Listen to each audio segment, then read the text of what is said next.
Ya, ¿está bien? Sí, doctor, ahora sí, gracias. Ya, muy bien. O sea, vamos entonces, ¿cuáles son los objetivos del curso de farmacología? Lógicamente que nuestros objetivos y los de ustedes también deben ser los mismos. A veces los alumnos dicen, bueno, mi objetivo es pasar el curso, eso no es un objetivo, porque la vida profesional exige otro tipo de objetivos. Es una forma de evaluación y además eso no hay ningún problema si ustedes consiguen los objetivos. El primer objetivo es adquirir conocimiento farmacológico. Pero conocimientos farmacológicos, ¿para qué? Los conocimientos farmacológicos, cuando usted tiene un medicamento, cuando usted administra un medicamento a un paciente, tiene que saber de ver qué es lo que está administrando, por qué está administrando, cómo lo está administrando, y si va a producir o no producir efectos. Estos conocimientos entonces sirven para la aplicación terapéutica, científica y racional. O sea, para eso no sirve. Si no tiene, no puede hacer una terapéutica científica y racional si no tiene conocimiento farmacológico.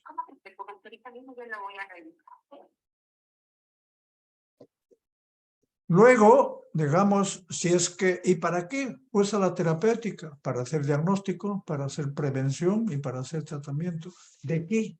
De enfermedades prevalentes. Luego tenemos acá que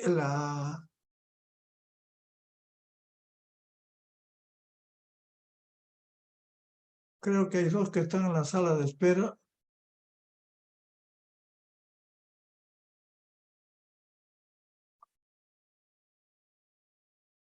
Ya.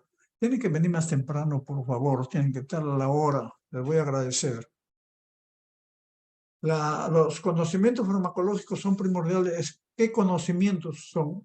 Farmacocinética. Farmacocinética significa cómo se administra el fármaco, por dónde llega, por dónde se absorbe, a dónde llega, a qué lugares y en qué concentraciones y por dónde se metaboliza y por dónde se elimina. Esos son procesos. Esos son los procesos y los parámetros es la medida de los procesos farmacológicos, que lo vamos a ver ya esto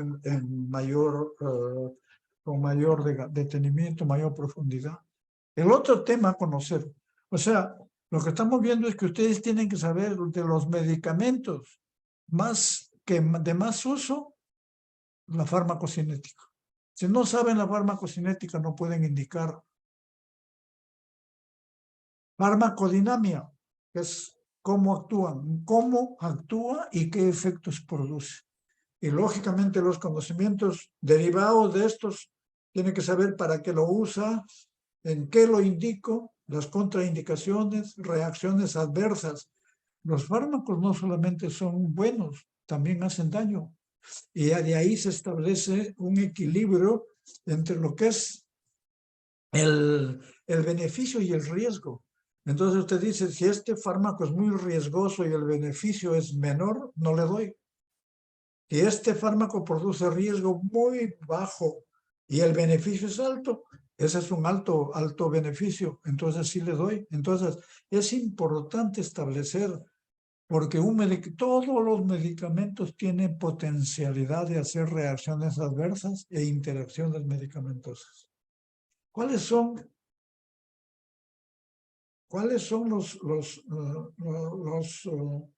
los instrumentos? Acá vienen las fuentes de información, pero fuentes de información con evidencias científicas, no cualquier fuente de información, porque ustedes pueden entrar al Google, a cualquier parte.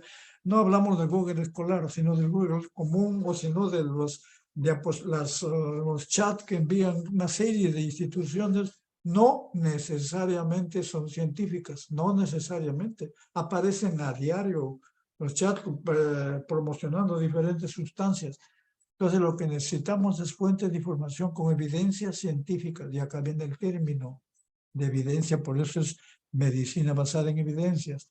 En esta oportunidad hemos agregado, lógicamente para la búsqueda bibliográfica, hemos agregado lo que es la medicina basada en evidencias para que la doctora les va a poner ya un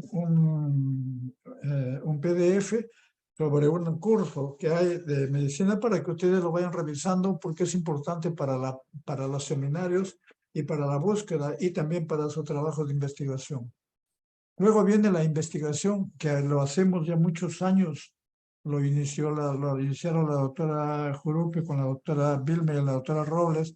Es la investigación formativa que hacemos, pero es importante. Y la doctora les va a explicar ya con más detenimiento. ¿Cuáles son los procesos?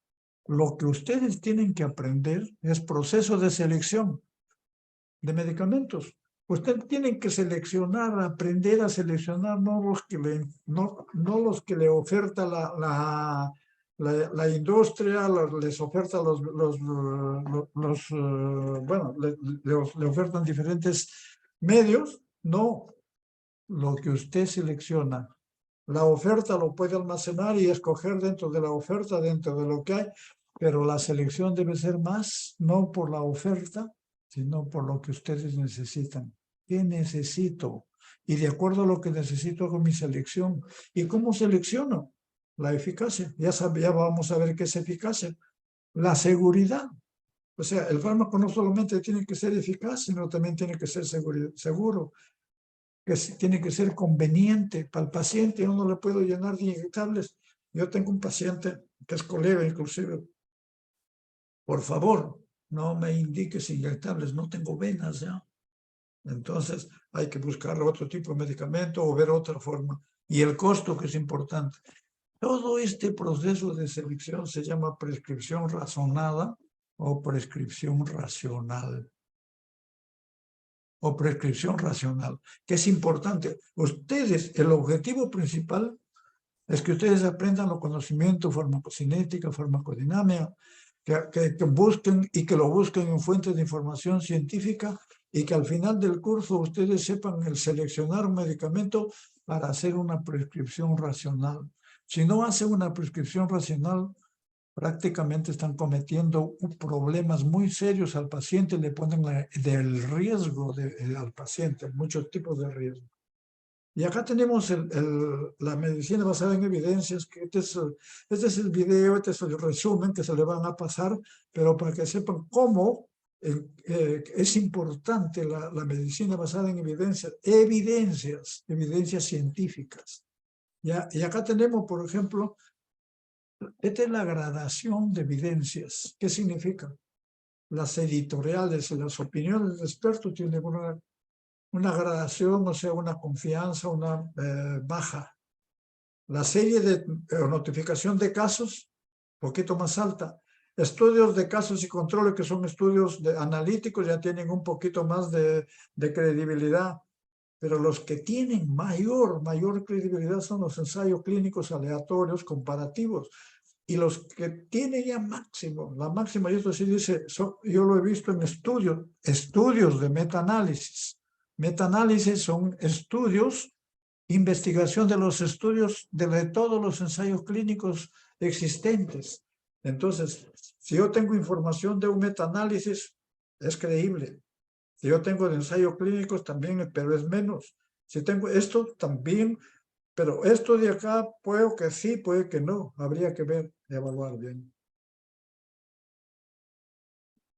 Otro de los aspectos que también se ha incluido con la coordinación de todos los profesores es la lectura crítica de un artículo. Uno necesita saber si un artículo vale la pena o no. Eso se llama validez. Entonces la validez, justamente estamos con el triángulo acá, ¿es válido o no es válido? Le creemos a los autores. Segundo paso, los resultados. ¿Los resultados son adecuados o no? ¿Sirven de algo? ¿Son clínicamente importantes estos resultados? Y tercero, ¿puedo aplicarlo en los pacientes este artículo? Porque no siempre lo puedo aplicar. Entonces, yo recuerdo mucho cuando hacía la maestría en Cayetano Heredia, nos poníamos a discutir, decía, pero el artículo, defendía el artículo a Colmaz, entonces me decía, ¿usted ha hecho el experimento, el estudio? No, usted está leyendo un artículo y está defendiéndolo al artículo. ¿Por qué lo defiende? Deme sus argumentos, no tenían para defenderlo. Entonces, eso es lo que queremos ver. Lo otro, acá viene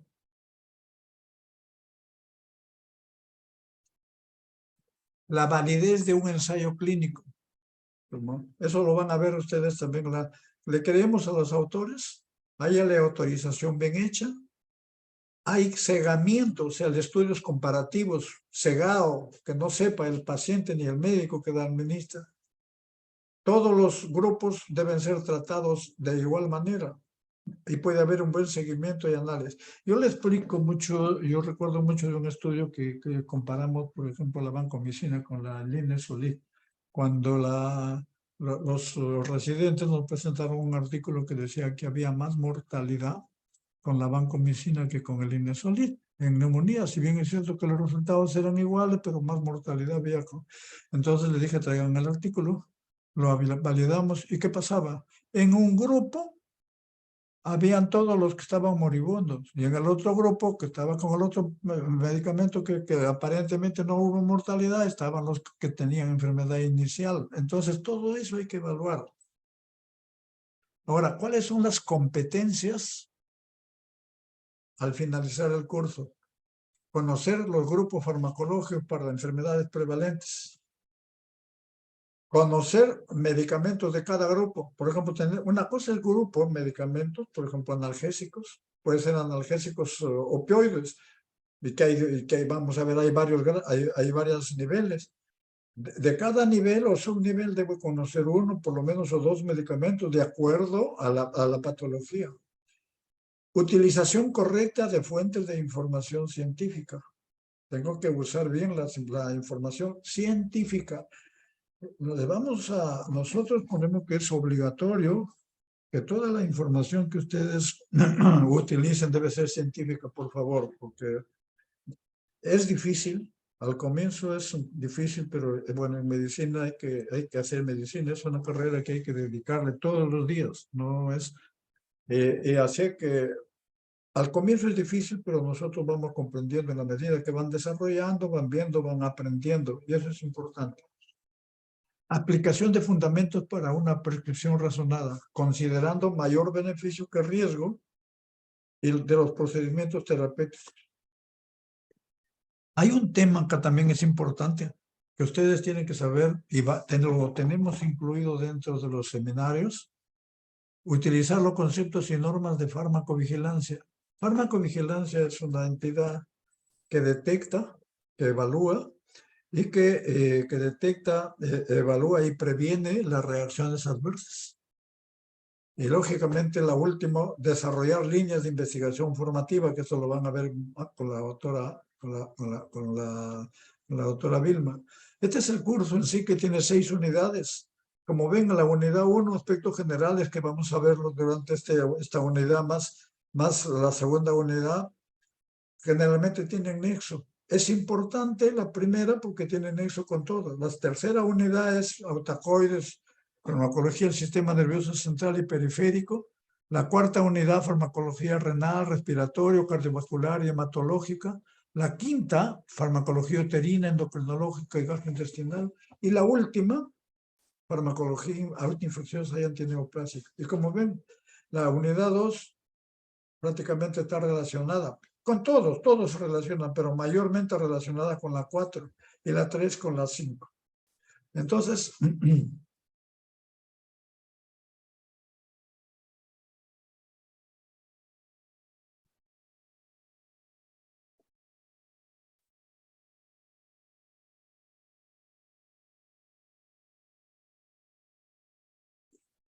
las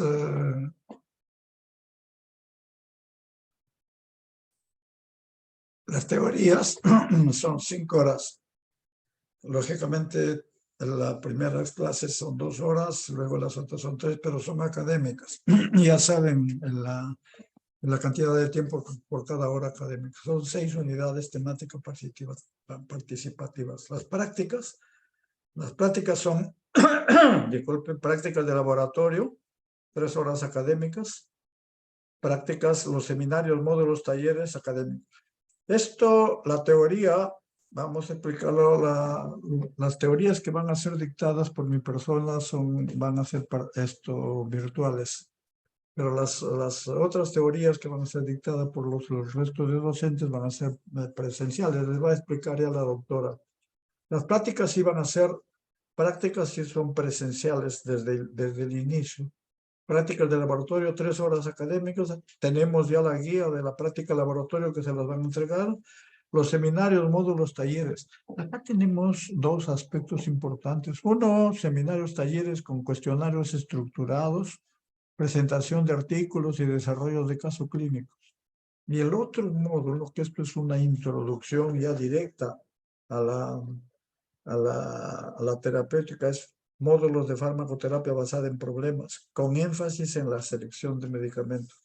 Es importante esto porque en la clínica mayormente en algunos cursos solamente les dicen que usen tal medicamento, pero la farmacoterapia es un proceso y nosotros les enseñamos el proceso y nos gustaría que lo sigan aplicando en eso. Luego viene acá los criterios de evaluación, la teoría. 5 evaluaciones parciales que son parcialmente cancelatorias. Todas, bueno, en términos generales, como hemos acordado que todos los exámenes de teoría van a ser presenciales.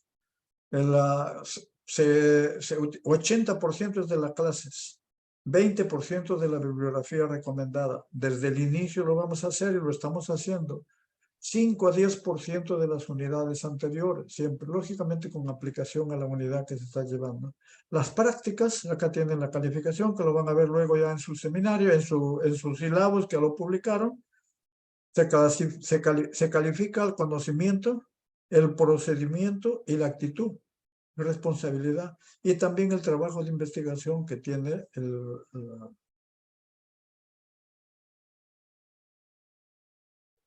los seminarios, talleres. Acá tienen la calificación, que ya tenemos las formas de calificar. Conocimientos, 30%, procedimental, 30%, hay actitudinal, 40%. ¿Qué incluye actitudinal? Asistencia, puntualidad, participación, discusión, colaboración.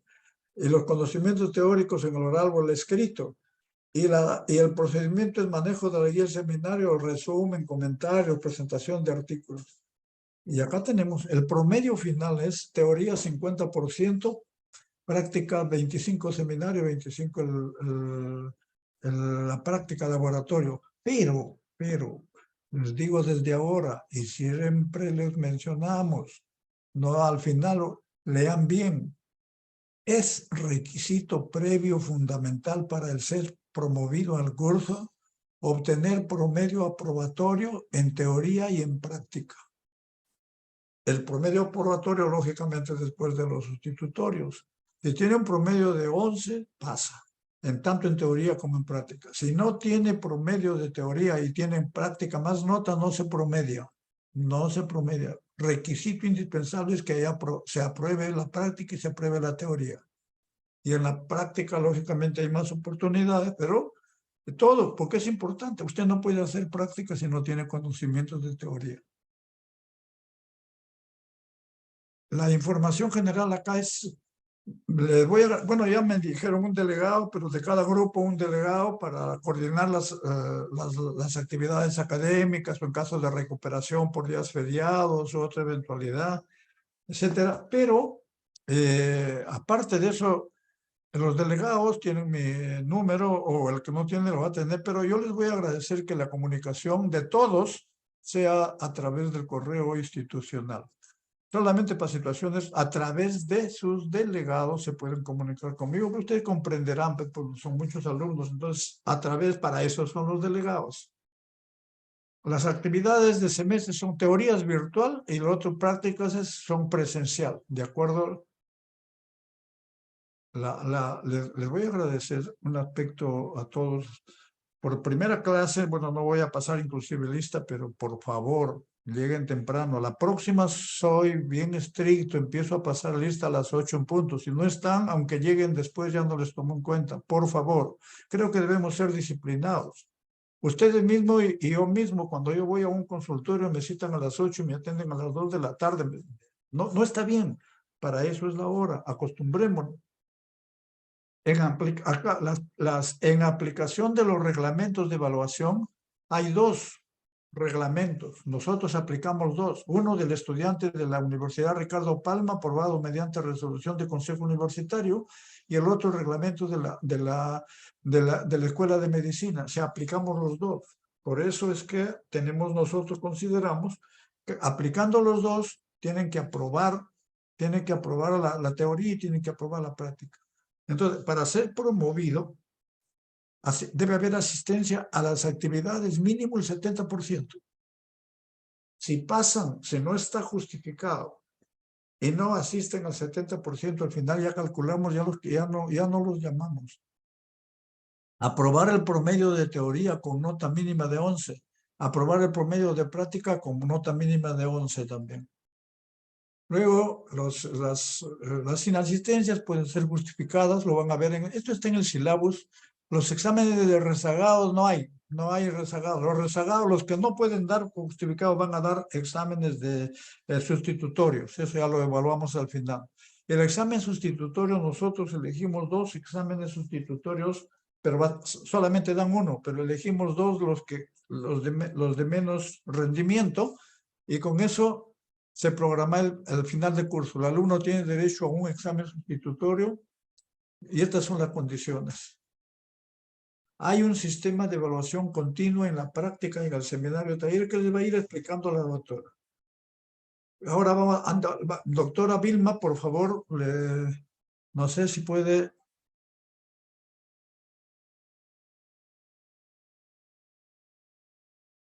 Doctora Vilma. Sí, doctor, buenos días. Buenos días, doctor. Un momentito. Buenos días a todos, sí, sí. ¿Cómo están, chicos? Buenos días, bienvenidos. ¿Me escuchan? Buenos días, doctora, si se le escucha. A ver, no me sale. Algo está. Un momentito. Creo que mi cámara.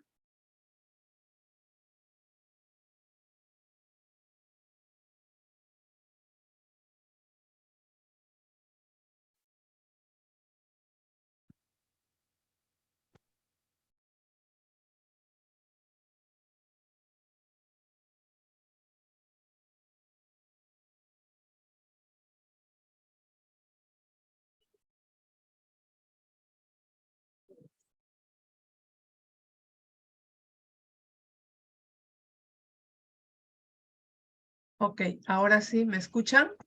Sí, doctora, sí. Ya. Sí, doctor,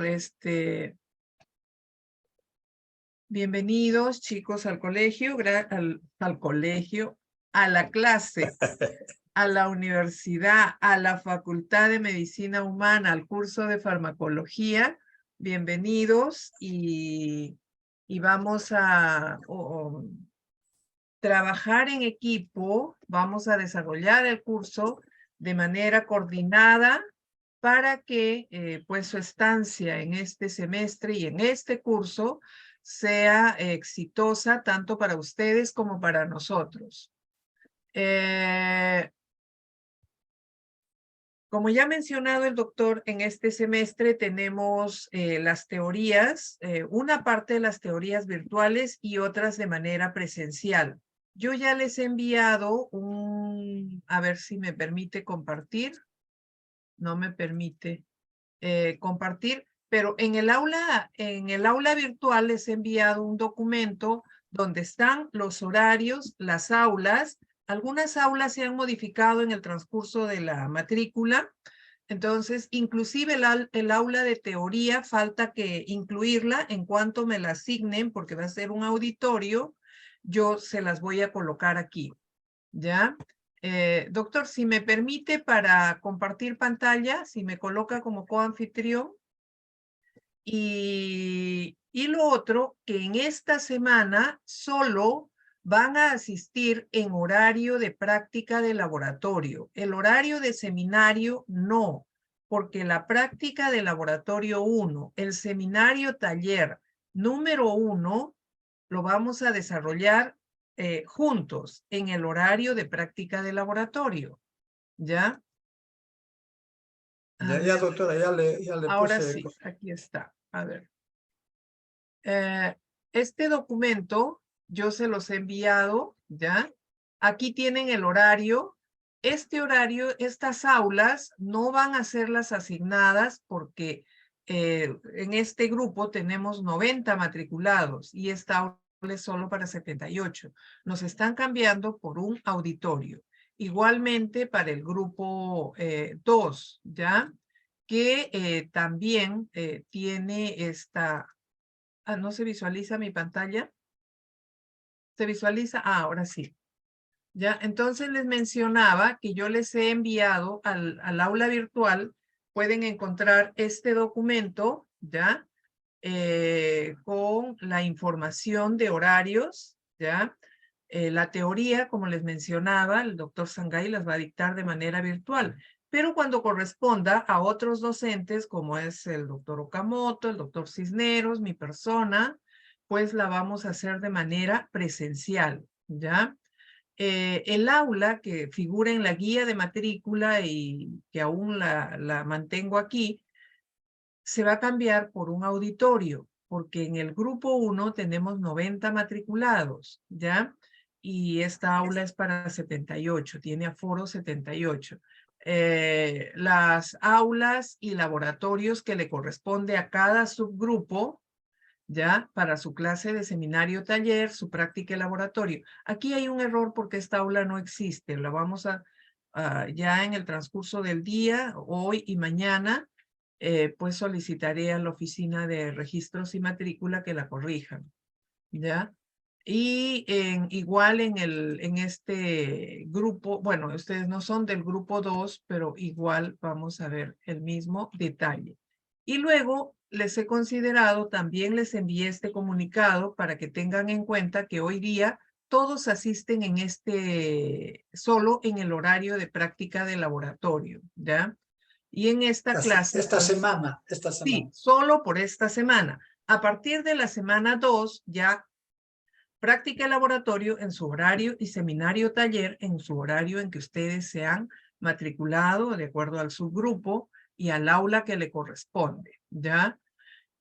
Por eso es que aquí les indico que a partir de la segunda semana, tanto práctica de laboratorio y seminario taller asistirán en sus respectivos horarios de cada subgrupo.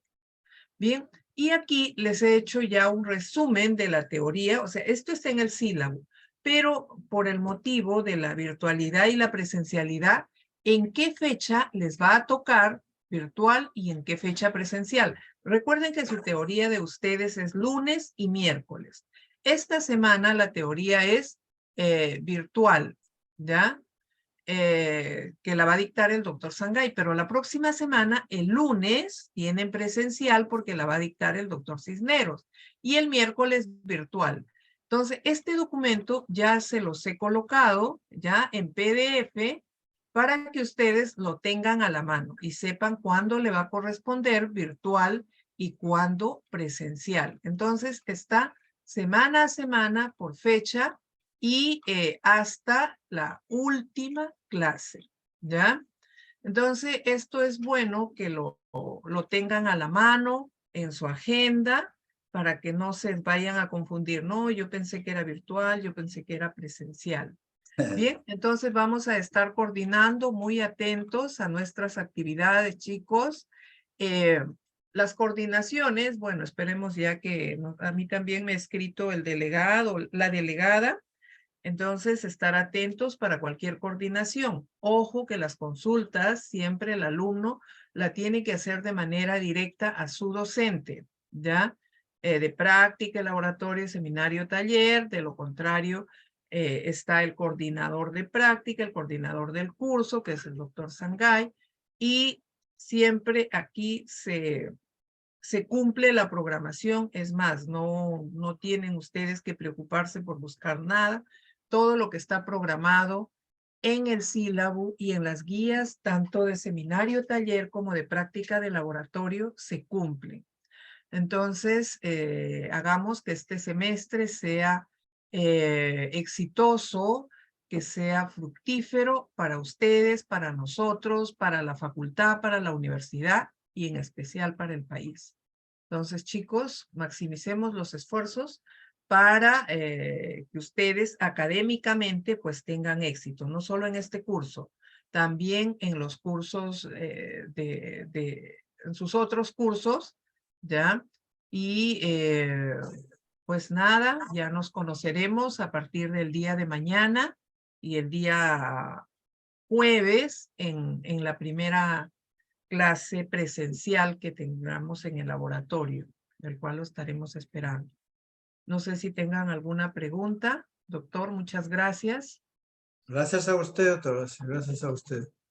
Voy a Las dejar- fechas de los exámenes las Ah, vamos a determinar después al terminar sí, la sí, unidad, la terminamos, pero tiene que ser, creo que hemos establecido que va a ser los viernes, me los parece, días doctora, viernes a las a 8 de las la 8 de la mañana. mañana. Sí. Sí, Ya, sí, porque es el prácticamente. único horario que no hay otro curso. Hay clase de nuestro curso, ¿ya? No sé si hay inglés, hay que ver bien. Voy a fijarme ahora en las guías, ¿ya? Esperemos que no haya inglés para que no se cruce y la profesora no se Claro, moleste con claro, nosotros, sí, ¿ya? Ujú. como los exámenes van a ser presenciales, lamentablemente no se Sí. puede pasar ni para sábado ni domingo porque está muy ocupado, No, pero no, no. Cuando era se virtual puede todavía se podía definitivamente. pasar, ¿no?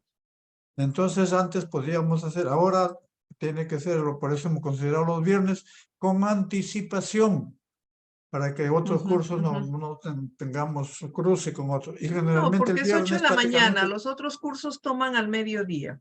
claro. Ahí Y no por vamos otro a lado, tener problema. Ajá. y por otro lado es casi al final de la semana, después de haber terminado y estar empezando Otra otra unidad unidad. Sí, temática. así es. Alexia, ¿qué pasó, Alexia? Alexia. Doctora, buenos días. Una consulta, lo que pasa es que yo soy, por ejemplo, del grupo 1-1 Ujú. y en el caso del comunicado que me mandó, nos Ajá. tocó, supuestamente tendríamos con otra doctora la práctica de seminario, pero acá aparece la doctora Juana Robles, pero nos toca con la Sí. doctora Jurupe porque estaba en la guía de prácticas y así nos Ujú, matriculamos. ujú. Y no sé Sí. si es un error o lo han No, cambiado no, de eso les vamos a doctora. explicar mañana. La doctora Jurupe por el horario tiene una dificultad y en la semana pasada se ha hecho el cambio de docente. Ahí no hay problema, ¿ya? La doctora Robles va a ser con quien va a tener a cargo el seminario taller del subgrupo 1-1, ¿ya? Ya está también corregido en el sistema. Si ustedes revisan su guía, ¿ya? Hemos solicitado que se haga la corrección por un detalle ya de horario que estaba afectándole a la doctora Jurupe, ¿ya? La doctora Jurupe es miembro del Tribunal de Honor en la universidad y han programado sus reuniones los lunes. Entonces, es importante que el Tribunal de Honor tenga sus miembros en su horario de reunión y por lo tanto se ha visto el cambio con la doctora Robles, ¿ya? Igual van a desarrollar todas las actividades, chicos. ¿Ya? Bueno, ¿Está bien, Alexia? Sí, doctora, muchas gracias. Ok, ya. Bueno, yo creo que al final ya más no sé más preguntas para poder avanzar con el sí, curso. sí, yo voy a dejar de compartir y ya me Ya. retiro. Bueno, estaré aquí. Gracias, doctor. Buen día a todos y No, nos gracias vemos a chicos, usted. el día de Mañana mañana. mañana nos estamos viendo de igual manera. ¿Sí? Sí, sí, doctor, gracias.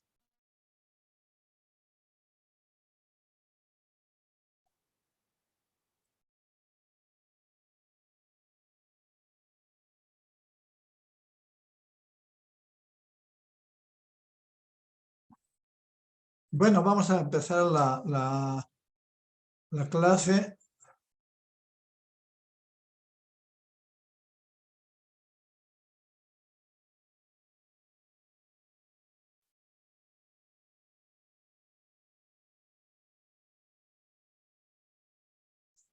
Vamos a empezar. ¿Cuáles son los objetivos, principios generales de farmacología correspondiente a la unidad número 1?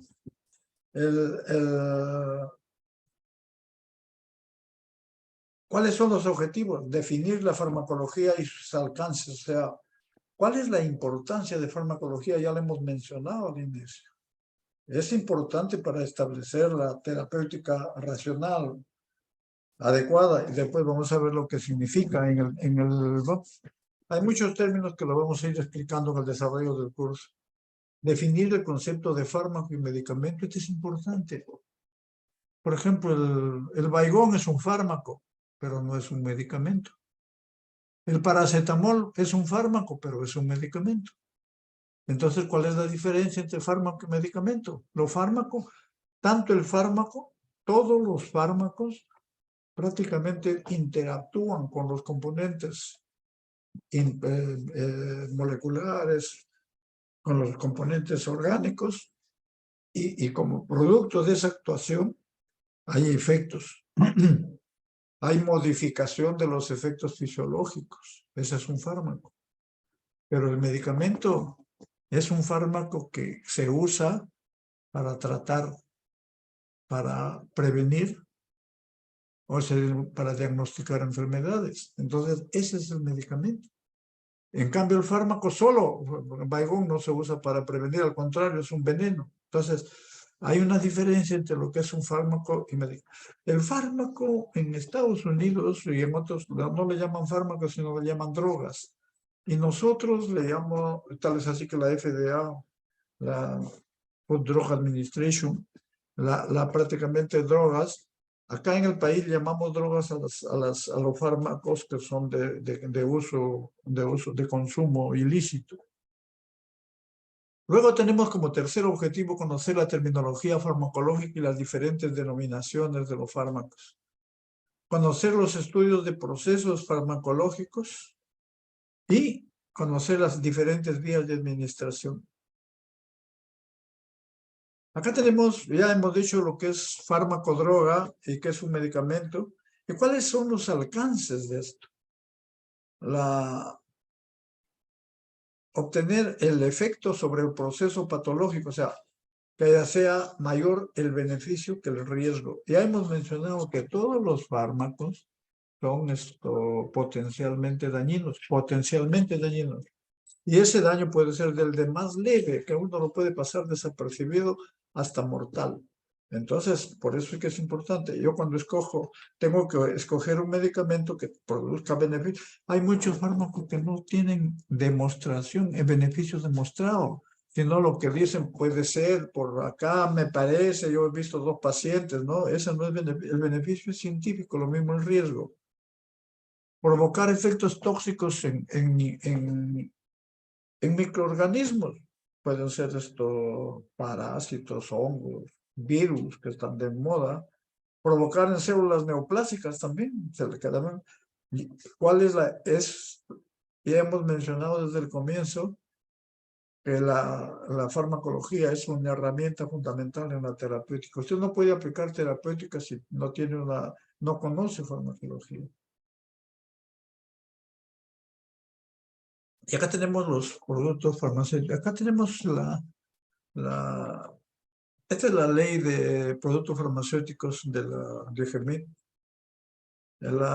Un producto farmacéutico, ¿qué incluyen los productos farmacéuticos?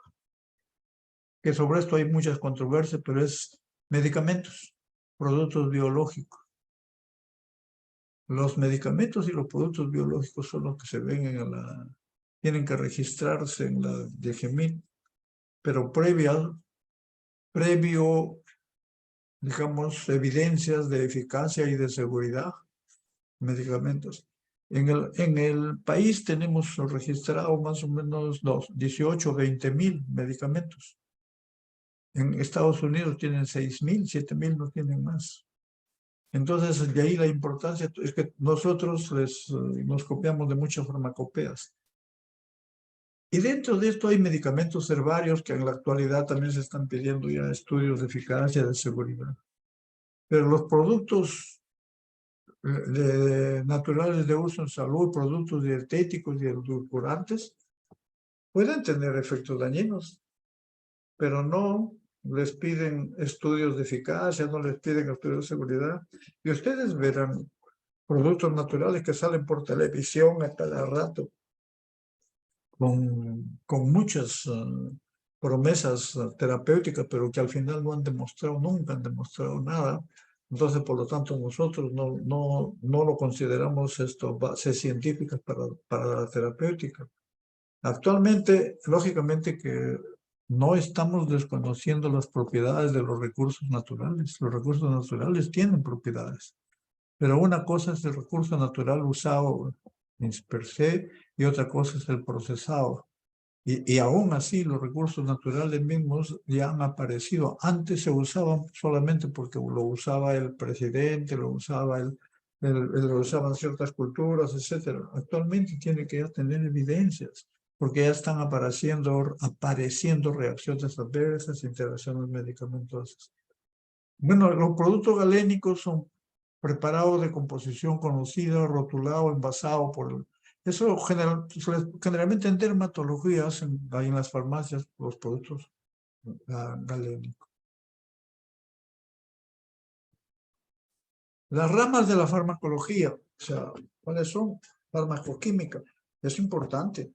Esta es la química es la que manipulan, digamos, las empresas, los laboratorios dentro del punto de vista ético y científico para poder darle menos reacciones adversas, mejor eficacia, menos interacciones, etc. Esa es este es lo que pasa, es que no podemos tener el nombre químico bien difícil de cada fármaco. Luego tenemos acá de dos ramas, la farmacocinética y la farmacodinámica. Esto es importantísimo. La farmacocinética está relacionada con la administración del fármaco, la llegada a la sangre, la distribución a los tejidos y llegar a los tejidos donde va a actuar y luego de ahí llegar a metabolizarse en el hígado para poderse eliminar y de ahí pasar a los riñones si es que se eliminan por ahí o por otras vías. Entonces eso se llama farmacocinética. Pero es importante. ¿Por qué es importante? Porque lo que necesito llegar en la concentración adecuada al lugar de acción, donde va a actuar, por eso, si la absorción, la administración, la dosis o el paciente tiene alteraciones, no va a llegar en concentraciones adecuadas y puede producir efectos adversos. Ese es uno. Y la farmacodinamia estudia el mecanismo de acción de los fármacos y los efectos. Ojo, que los efectos de los fármacos no son nuevos. Los efectos de los fármacos son modificaciones de lo fisiológico, de los efectos fisiológicos que tenemos. Entonces, la farmacodinamia, o sea, los medicamentos no producen funciones nuevas, modifican las funciones. Lo bloquean, lo disminuyen, lo refuerzan, lo elevan, etcétera, etcétera. Eso es lo que hace. Entonces, ustedes tienen que conocer para un medicamento su farmacocinética. Y conocer farmacocinética ya pisando tierra es cómo viene el medicamento, cómo le doy. Y si le doy por dónde se absorbe, en el intestino, en el estómago, y cuánto llega a la sangre. Y si llega a la sangre de ahí, a qué tejidos va, y está llegando al tejido donde yo quiero que actúe, ¿sí? Y está llegando en concentraciones adecuadas. Luego, ¿dónde se metaboliza? ¿Y qué tipo de metabolitos hace? Hace metabolitos tóxicos, metabolitos activos, inactivos, etcétera. ¿Y cómo se elimina? Se elimina como metabolitos o se elimina como fármaco intacto. Entonces, mire todo lo que tienen que conocer ustedes de un medicamento. Si no conocen esto, no deberían indicar un medicamento, porque van a tener problemas muy serios. Y si no conocen cómo actúa también. Luego tenemos la farmacognosia, digamos, es la parte de elaboración de los fármacos que hemos visto. Y acá hay otro, y la farmacotecnia, que la farmacognosia se relaciona con el origen de los fármacos, si es de origen vegetal, animal, mineral, etc. Y luego tenemos acá, y la farmacotecnia, la forma como se elaboran los productos, que actualmente se traducen por lo que se llama las buenas prácticas de prescripción. Y acá hay un término, este término farmacogenética. O sea, la respuesta de los fármacos, por alteraciones genéticas.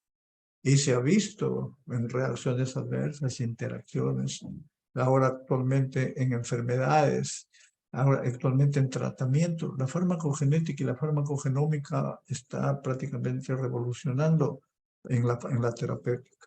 Todo esto es lo que comprende la farmacología. Y por último tenemos lo que es la farmacología clínica.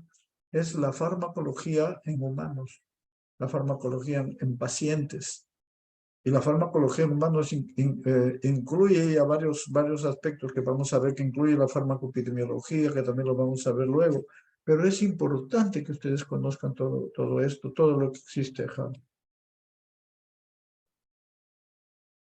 Farmacoepidemiología. La farmacología estudia la farmacocinética, farmacodinamia, las indicaciones, todo de un medicamento o de un medicamento en una persona.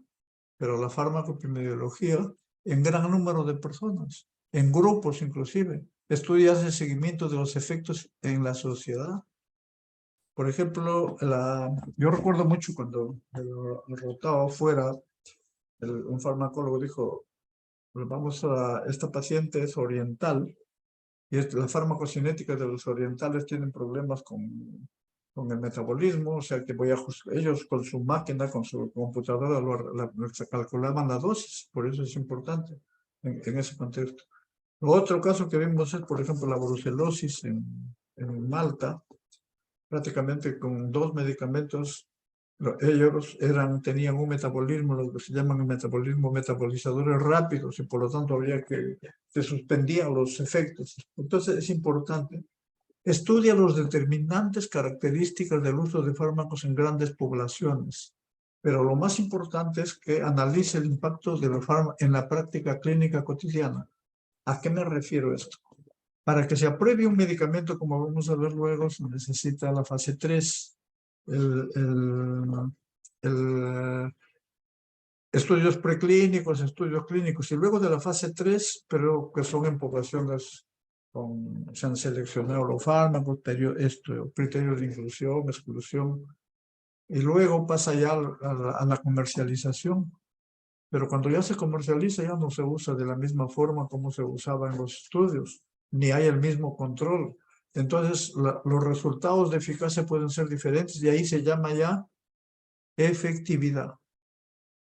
Hace seguimiento de la investigación de los medicamentos sobre la sociedad. ¿Qué incluye? Estudios de utilización de medicamentos. ¿Qué es estudios de utilización de medicamentos? Ustedes se preguntan, por ejemplo, cuando roten por clínica, ¿cómo estarán usando acá los AINES? ¿Cómo estarán usando? ¿Lo usan? ¿Cómo lo usan? ¿Cuándo lo usan? ¿Qué cantidad? ¿No saben? Eso no está escrito. Esto es una investigación, pero esto es fundamental. Que usted no sabe cómo usan los medicamentos en su hospital, entonces uno tiene que saber, porque eso nos dan insumos para poder corregir los errores. Y el otro aspecto de la farmacoepidemiología es la farmacovigilancia. La farmacovigilancia, ya hemos mencionado que es una entidad que detecta, evalúa y previene y trata las reacciones adversas, que es importante. Eso se ve generalmente después de la fase de comercialización. ¿Cuáles son las bases de la terapéutica? Estudio de procesos de farmacológicos. Tenemos que ver desarrollo de medicamentos. ¿Cómo se desarrolla un medicamento? ¿Usted cree que un medicamento se desarrolla de la noche a la mañana porque apareció, no? Vamos a ver luego cómo se desarrolla y hay un proceso. Duran años. Actualmente, con las tecnologías avanzadas, ya duran menos. Y además las empresas también tienen ya nuevas tecnologías para poder vender sus productos lo más rápido posible. Procesos son desarrollo de medicamentos, farmacocinética, farmacodinamia, reacciones adversas, interacciones. Esto es fundamental. Y lógico, el otro proceso es bases terapéuticas en base a problemas. Yo no puedo decir, si yo tengo, un paciente tiene dolor, dice, dale Panadol. ¿Sabe qué dolor tiene? ¿Cuál es el problema? ¿Dolor por qué? ¿Dónde lo tiene el dolor? ¿Qué tipo de dolor es? ¿Un dolor leve, moderado, severo?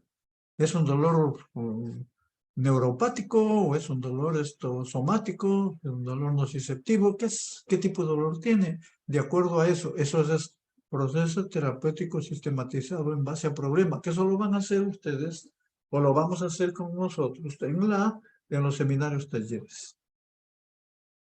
Si hay algo, una pregunta, ustedes pueden ustedes pueden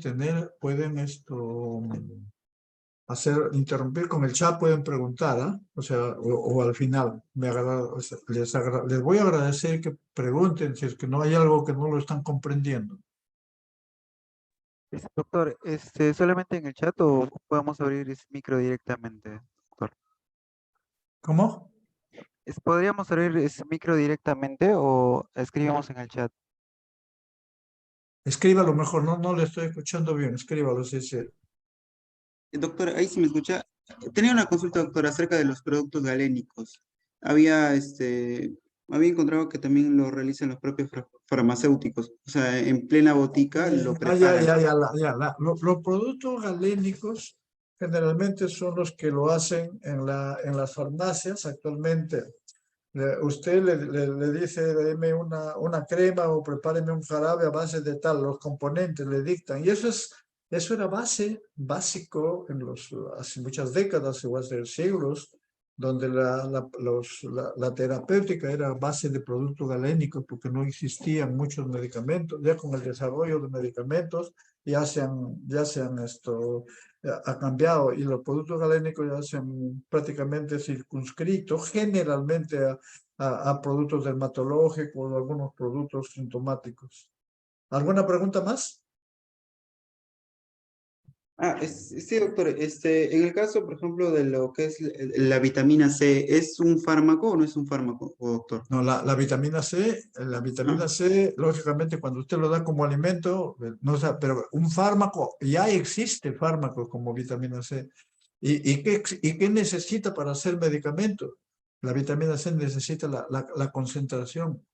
Digamos, aparte de las buenas prácticas de manufactura, pues una serie de procedimientos, necesita la dosis y necesita cada qué tiempo lo va a administrar. ¿Por qué? Porque la vitamina C, lógicamente como medicamento, en exceso puede producir reacciones adversas.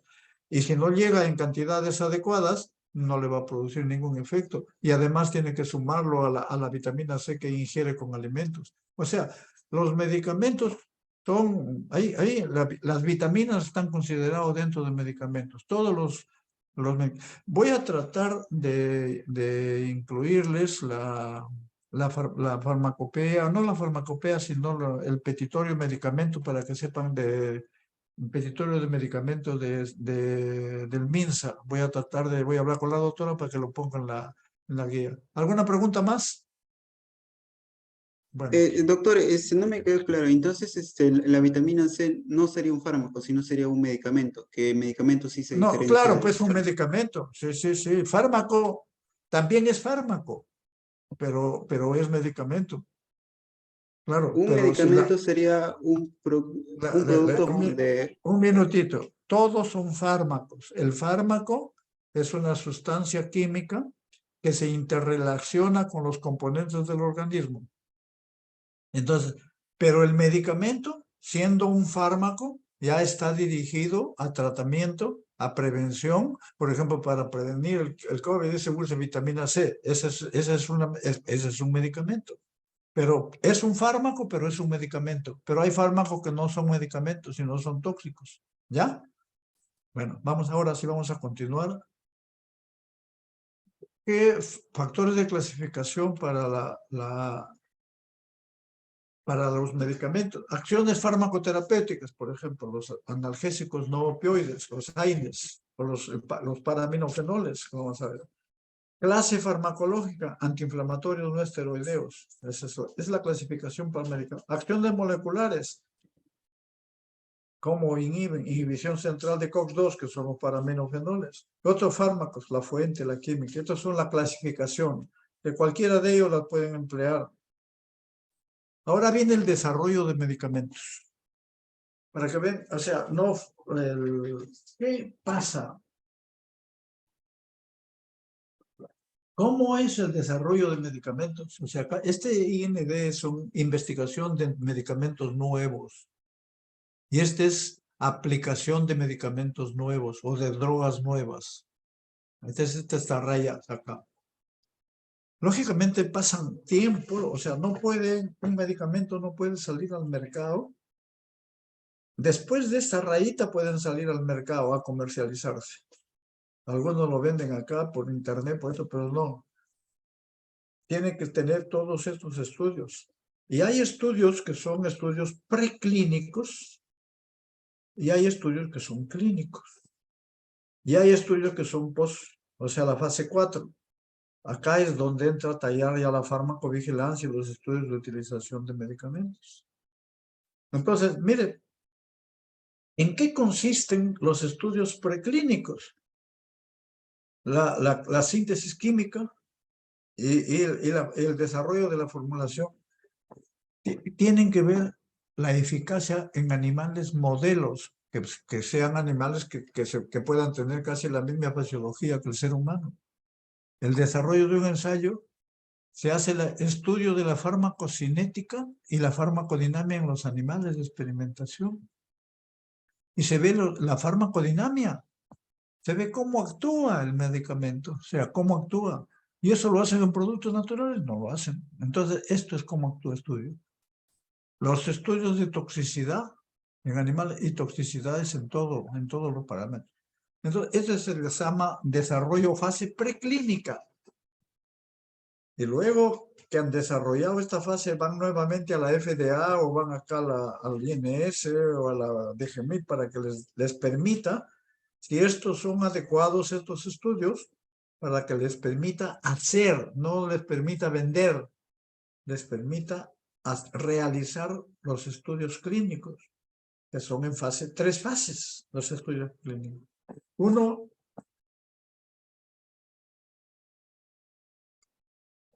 es la fase 1, la fase 2 y la fase 3. La fase 1 se desarrolla en personas sanas, no en pacientes. La fase 2 en pacientes y la fase 3 también. La diferencia de la fase 2 con la fase 3 es que en la fase 2 el número de pacientes es pequeño y lógicamente tiene otra característica que vamos a ver luego. La fase 3 es un estudio multicéntrico donde generalmente lo hacen por encima de 2.000 pacientes. Lo pueden hacer en diferentes hospitales, diferentes países, etcétera, etcétera. ¿Qué se espera en la fase 1? Es en voluntarios sanos, no es paciente. La dosis de tolerancia. Escalación de dosis inicial, o sea, para farmacocinética. Se estudia la fase inicial de la farmacocinética. Le doy 50 miligramos, no le pasó nada, le doy 100, un poquito de náuseas, le doy 120, uy, vomitó, no, hasta 80 le pruebo. Si hasta 80 no le pasa nada, esa es la dosis de tolerancia. Por mencionarles, es un ejemplo nomás. Entonces, la dosis de tolerancia es 80, pero ya paso, de ahí a paso, le hago algunos estudios farmacocinéticos y de ahí paso a la fase 2. En la fase 2 ya en pacientes, no le puedo dar más de 80, porque si le doy más de 80 pues no lo va a tolerar. Entonces, pero sé cuál es la dosis terapéutica, empiezo con 20, de repente con 50 ya empieza el efecto. Dice, entonces la dosis es entre 50 y máximo 80, dosis mínima 50 y dosis máxima 80. Esa es la fase 2. Y en la fase 3 ya se establecen los parámetros de eficacia, seguridad, en mayor tipo de población. Entonces, la eficacia en la fase 3, por ejemplo, hay farmacocinética y farmacodinamia en poblaciones especiales. Pues en gestantes casi nunca estudian, puede ser en niños, en ancianos, en pacientes con enfermedad hepática, etcétera, etcétera. Este es el desarrollo de Esto es sacada de un libro, es de la última edición de Arthur Atkinson, Enfermedad, Farmacología Clínica, es excelente libro. Farmacología clínica llegan en diferentes hospitales, la parte básica y parte en Estados Unidos y en otros países hacen farmacología clínica y dentro de farmacología clínica hacen terapéutica. Entonces acá, ¿cómo se desarrolla? En etapa 1, evaluación preclínica, farmacología básica experimental. Toxicidad aguda, dosis letal 50, dosis efectiva 50, índice terapéutico, toxicidad subaguda, efectos cancerígenos, efectos antiinfertilidad, toxicidad crónica. Eso es lo que se evalúa en la fase de preclínica en animales. Ya en la fase de estudios humanos, que son 3 etapas, Fase 1, personas normales, se ve la tolerancia. Fase 2, enfermos ya individuales, se estudia farmacocinética, farmacodinamia y se busca la dosis, que hemos dicho, dosis mínima, dosis máxima. En la fase 3, pacientes en grupos, ensayo clínico, acá es donde se hace ya la valoración de eficacia y seguridad. El fase 4, una vez que ha sido aprobado, prácticamente con su comercialización, pero ojo, lo aprueban para ciertas situaciones. Entonces, ¿para qué lo aprobó la FDA? Lo aprobó para 1, 2 y 3. Solo para eso lo aprobó, no para más. Lo que pasa es que cuando ya en la fase 4, lo usan, no lo usan solo para lo que lo aprobó, sino para lo que les dice la industria o se les ocurre, usémoslo para tal cosa. Eso ya se llama, eso ya se llama esto fuera de etiqueta. O sea, ya no se usa, ya no está aprobado científicamente. Entonces, en la fase 4, autorización para uso generalizado a nivel comercial, y acá ya es donde se busca las reacciones adversas, los estudios de efectividad, no de eficacia, acá se ve efectividad. ¿Y qué incluye la fase 4? Farmacoepidemiología, farmacovigilancia, estudio de utilización de medicamentos, que ya lo hemos visto anteriormente. Y pruebas clínicas, compuesto principal, eficacia, selectividad. La fase 1, en 20 a 100 sujetos, en personas sanas. Fase 2, pacientes. Y fase 3, ya hay muchos pacientes, metabolismo, seguridad, etc. Ya la fase 4, vigilancia después de la comercialización, para ver efectividad y reacciones adversas. Acá hay un proceso que queríamos enfatizar. Cuando este proceso es un proceso muy costoso, cuesta millones de dólares a la industria, y no necesariamente la industria es la que ha hecho el descubrimiento, lo descubren instituciones, pero la industria es la que lo desarrolla, gasta millones. Entonces el gobierno le da lo que le llaman la patente de protección. Ahora le dan por 5 años, 8 años, 10 años. ¿Qué significa esa patente de protección por 8 o 10 años? Que esos 10 es prácticamente el monopolio. Y como monopolio le pone, ellos no pueden venderlo, sus productos no se lo dan a nadie, su forma de desarrollar no le dan a nadie, no pueden venderlo otros comerciantes, otro laboratorio. Esa es lo que se llama la patente de protección. Entonces ellos le ponen su precio, por eso que los precios son muy altos para recuperar su gasto y también sacar fuertes ganancias. Una vez que se ha vencido la patente de protección, ya se empiezan a comercializar los genéricos.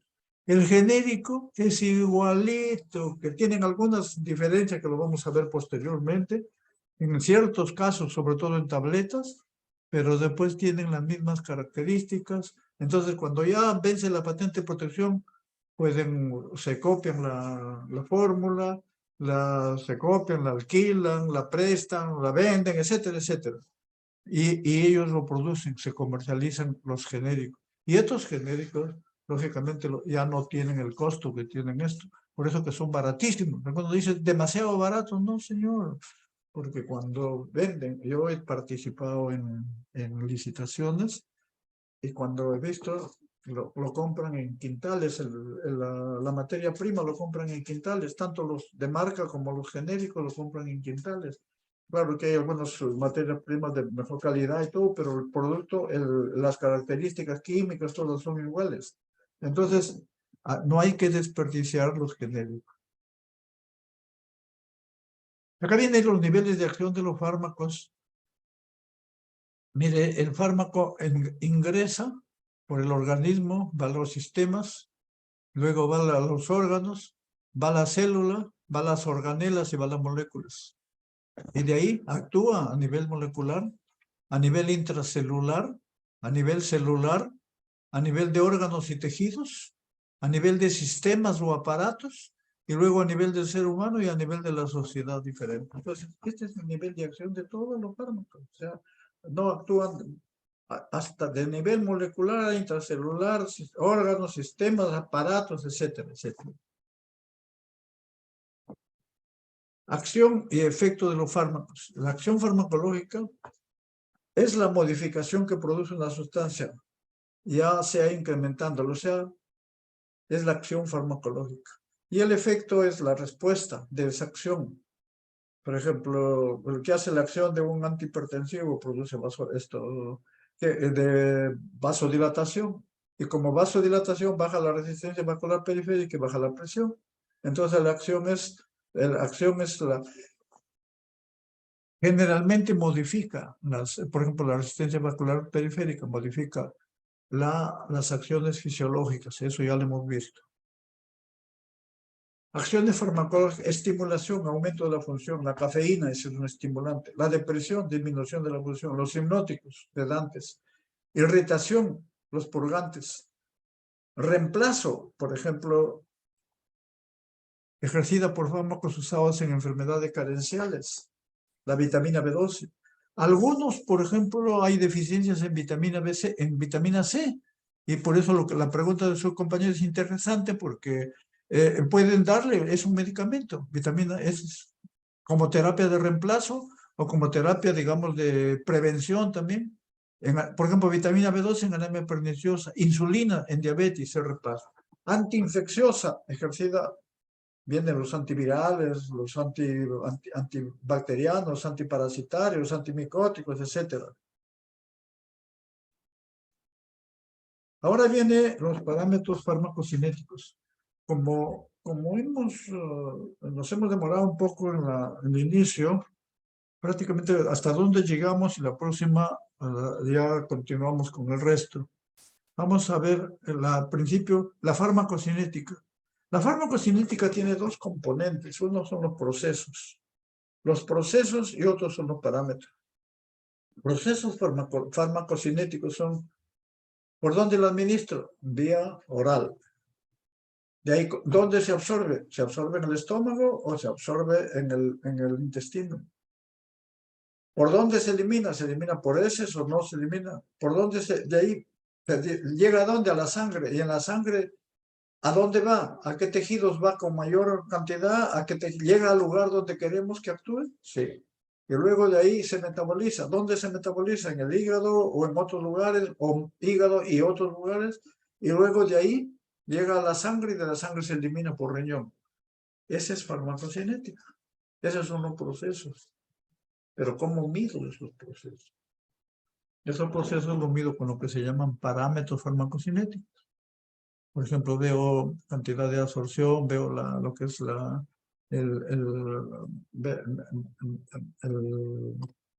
veo el porcentaje, la biodisponibilidad, veo la distribución, veo el clearance hepático, etcétera, etcétera. Vamos a ir viendo todo esto.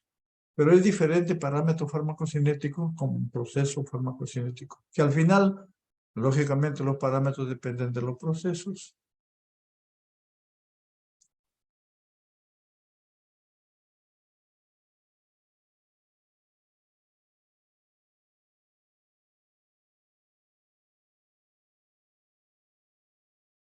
Ya, acá tiene bueno, hemos dicho los parámetros absorción, absorción, distribución, metabolismo y excreción, ADME. Y algunos le ponen acá otra ADME, la administración, que es relevante para todos los medicamentos. O sea, todos necesitamos saber de los medicamentos y no solamente la parte teórica, digamos, de que es un proceso, etcétera.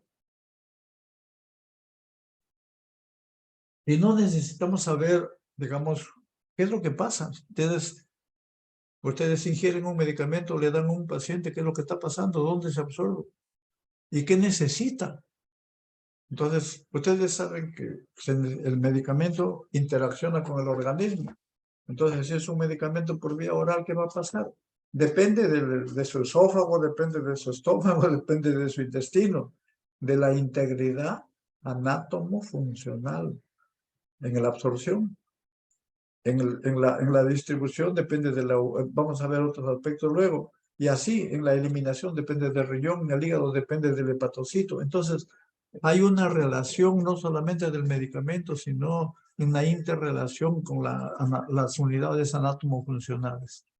Es una gran área de investigación, desarrollo frecuente, causa falla de tratamiento. O sea, ¿por qué? Porque no lo cumplo. Dicen, me ha dicho que lo tome antes del desayuno, pero ya me olvidé, lo tomo con alimentos. No se cumple. Y como le doy con alimentos, no alcanza concentración adecuada y por lo tanto no va a haber efecto. Produce, o le doy mucho, o le doy combinado con otros medicamentos que le pueden incrementar su efecto y pueden producir efectos tóxicos. Hay interacciones medicamentosas. Pero el cumplimiento de la farmacocinética puede aumentar la satisfacción del paciente porque mejora. Y también sirve para entender las diferentes formas de dosificación disponibles. Hay diferentes formas. Entonces, esa es la importancia. La importancia, el objetivo principal de la farmacocinética es que se alcance concentraciones adecuadas en el lugar de acción, que se llama biofase. Y la importancia es el uso. Si no conozco farmacocinética, no voy a poder aplicarlo bien.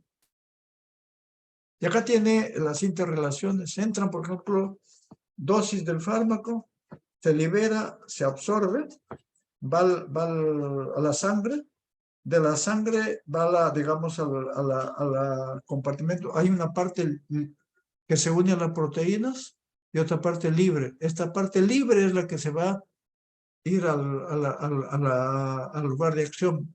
Se lo va a reservorios también. Y también lugar no deseado.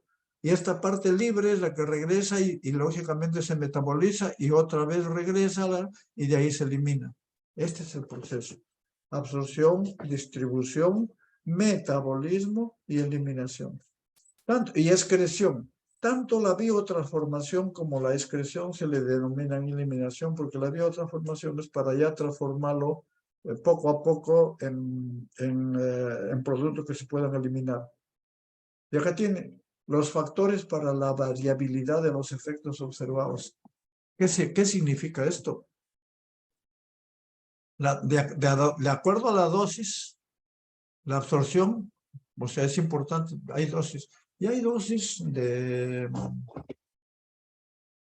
primera dosis de carga, dosis de mantenimiento, que lo vamos a ir viendo después, se absorbe.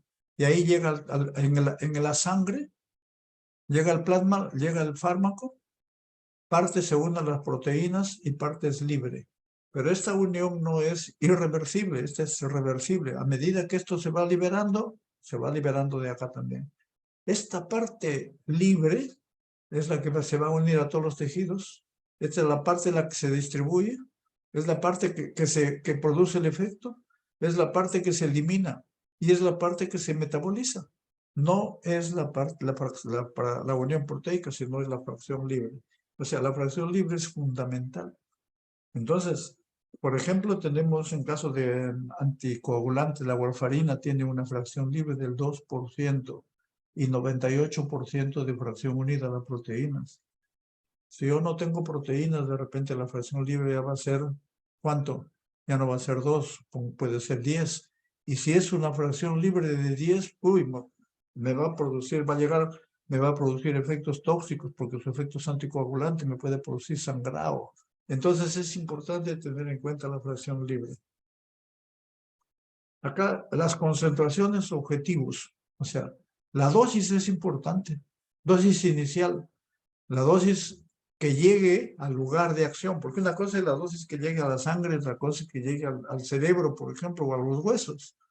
Y en ese caso tenemos la dosis de carga y la dosis de mantenimiento.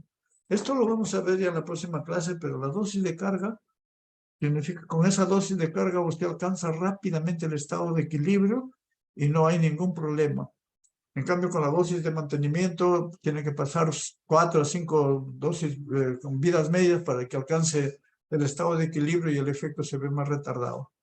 Se empieza la terapia, viene el resultado, la respuesta del paciente, los niveles de droga, de fármaco. Lógicamente se ajusta la dosis. Esta es más o menos la forma como se hace el tratamiento. Vías de administración. Hay diferentes vías de administración, pero dos son las importantes. Las vías enterales y las vías parenterales. Y 3, las tópicas. Las vías enterales son, interal significan, viene de enterón. Enterón viene del intestino. Entonces, ¿qué viene y viene las tópicas y otra viene las inhalatorias?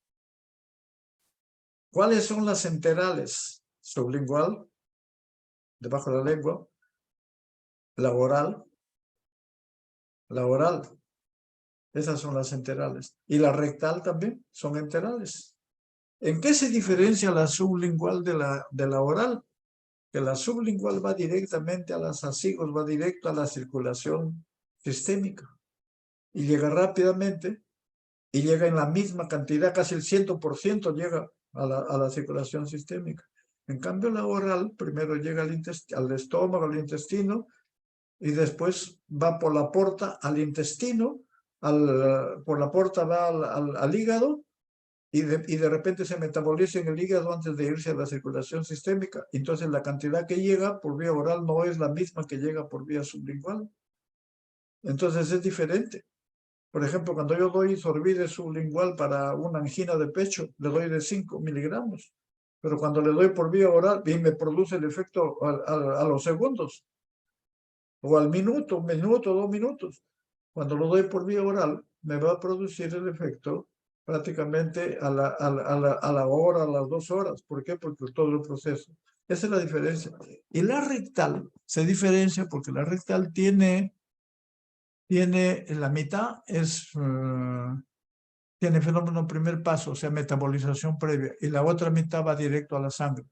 Entonces, es diferente esto. Ya no se usa mucho la rectal en niños, se utilizan a veces. Luego vienen las vías inhalatorias. Las vías inhalatorias son ahora acá estamos usando con despaciador. Eso lo vamos a ver cuando veamos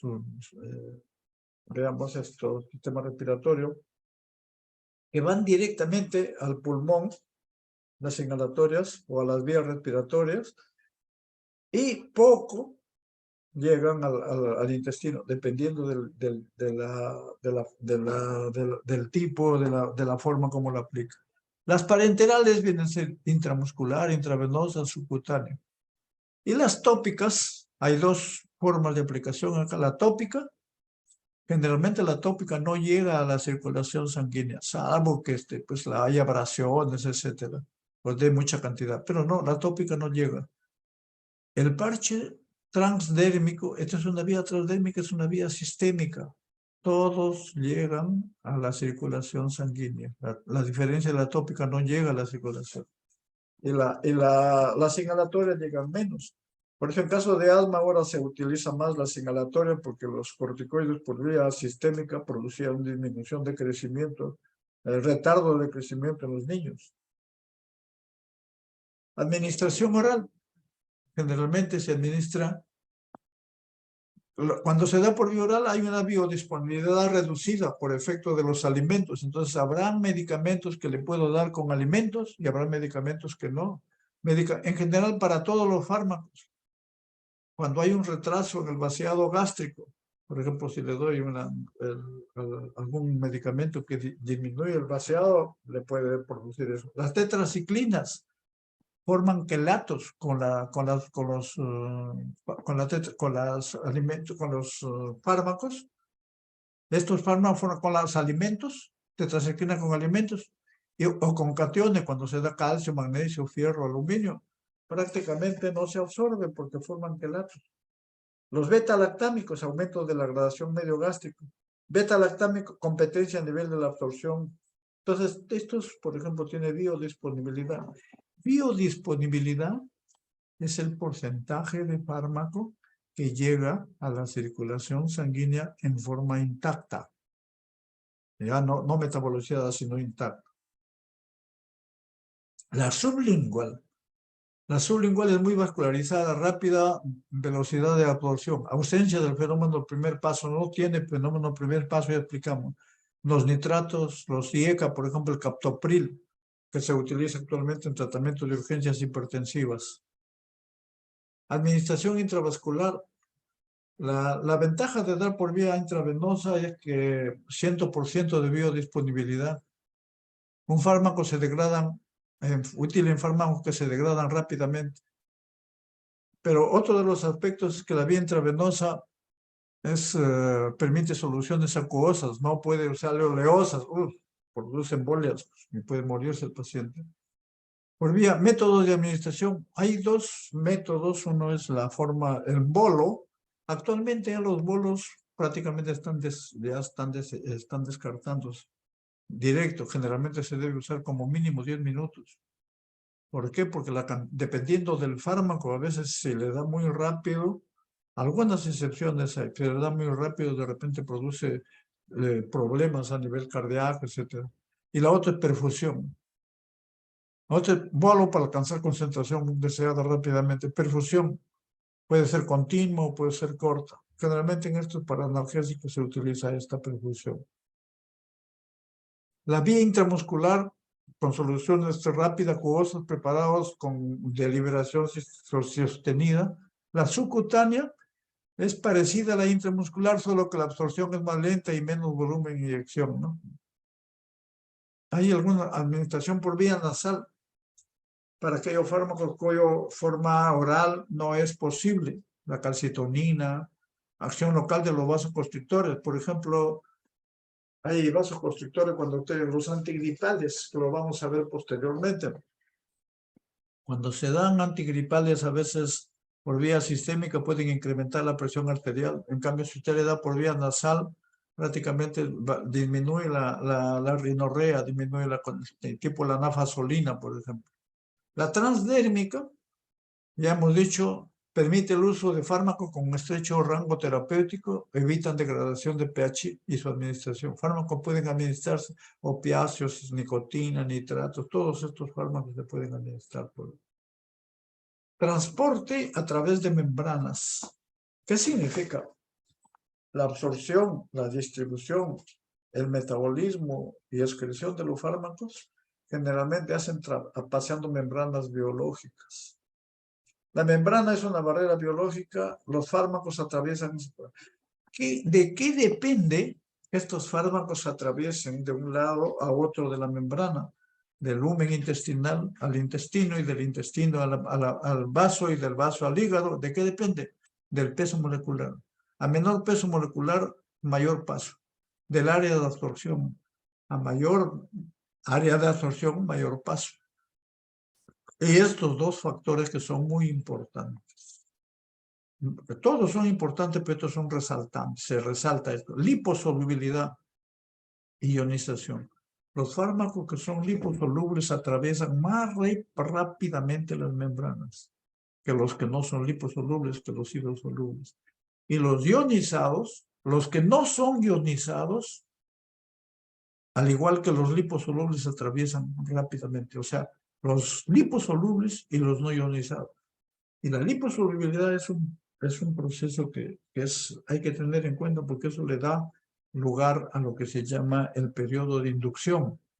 Los fármacos que son liposolubles van a producir efecto mucho más rápido que los que son hidrosolubles, porque llegan más rápido, atraviesan más rápido. Y los que no ionizados son no ionizados también.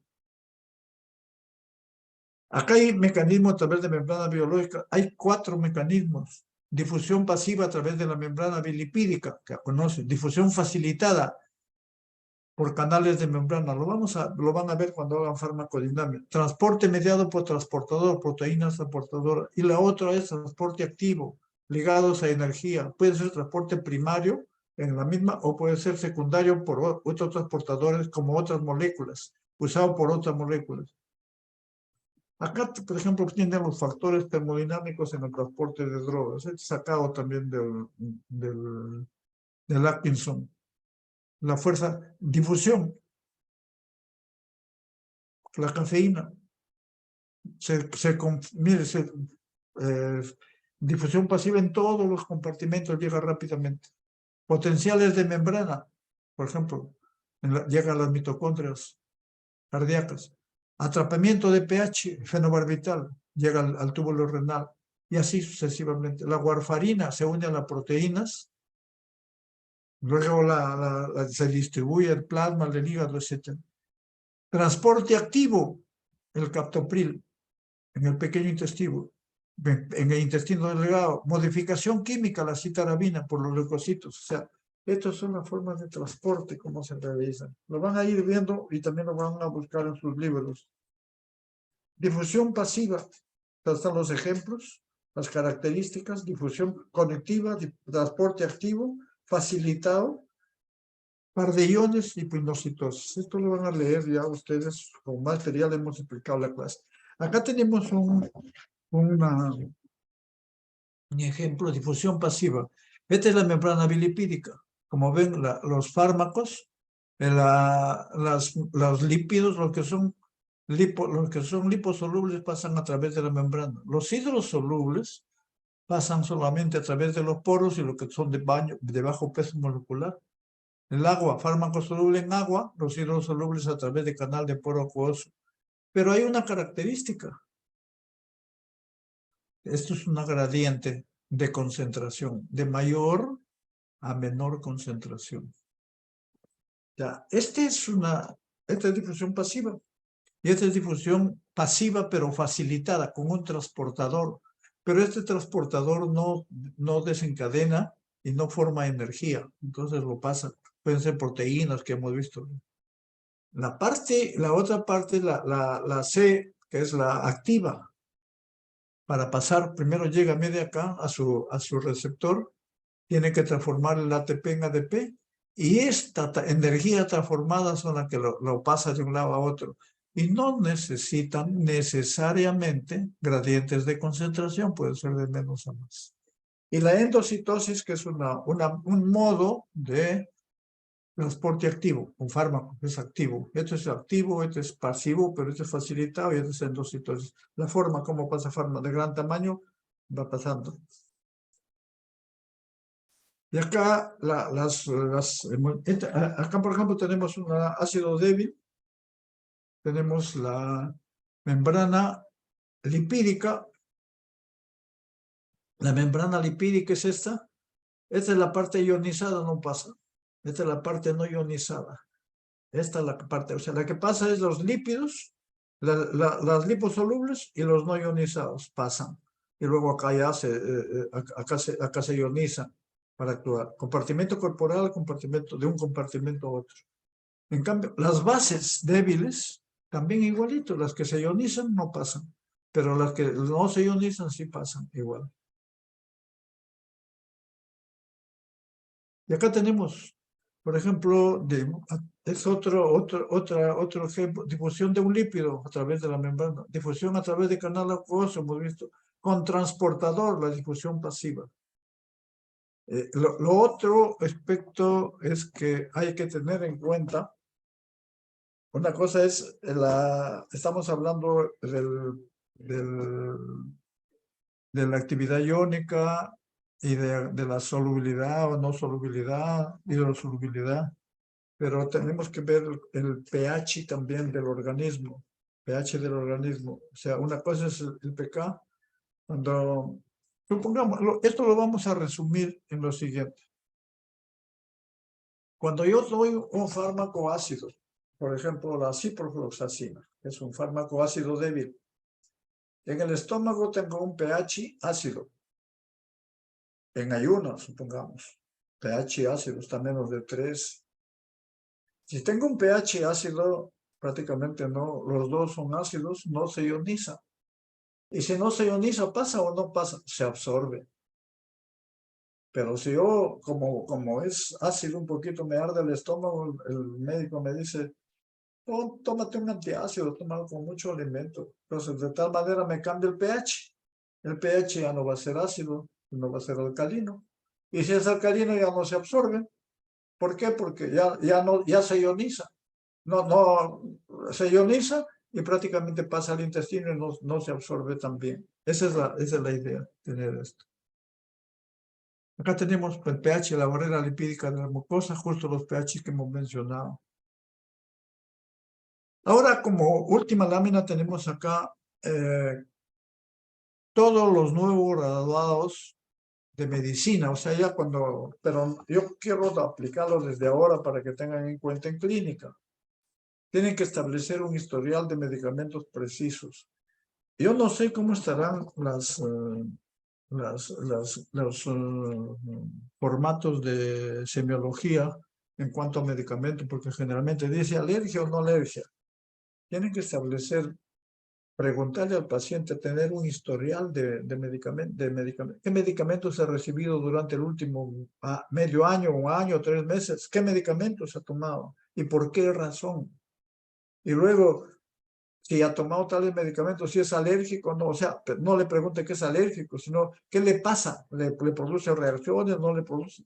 Es importante. Nosotros cada vez hemos insistido en que deberían poner un listado de medicamentos, o sea, preguntar al paciente.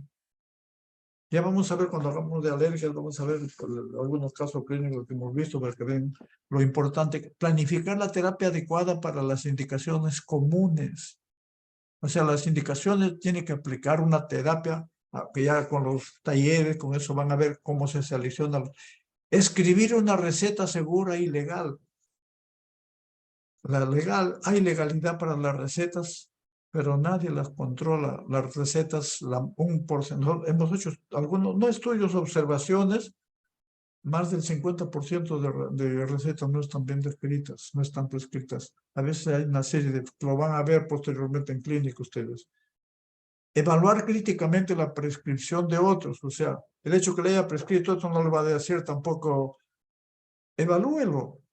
Vea si está bien o no está bien. Si está bien, continúe. ¿Por qué no continúe?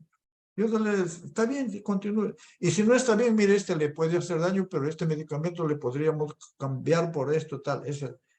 Calcular la dosis apropiada. Tiene que calcular la dosis. Por otro lado, proporcionar a los pacientes la información sobre los medicamentos. Eso no hacemos. Tenemos que proporcionar la información. Pero la información no le va a decir su fármaco cinético es tanto. No, tiene que informarlo, tiene que tomarlo de esta forma. El medicamento tiene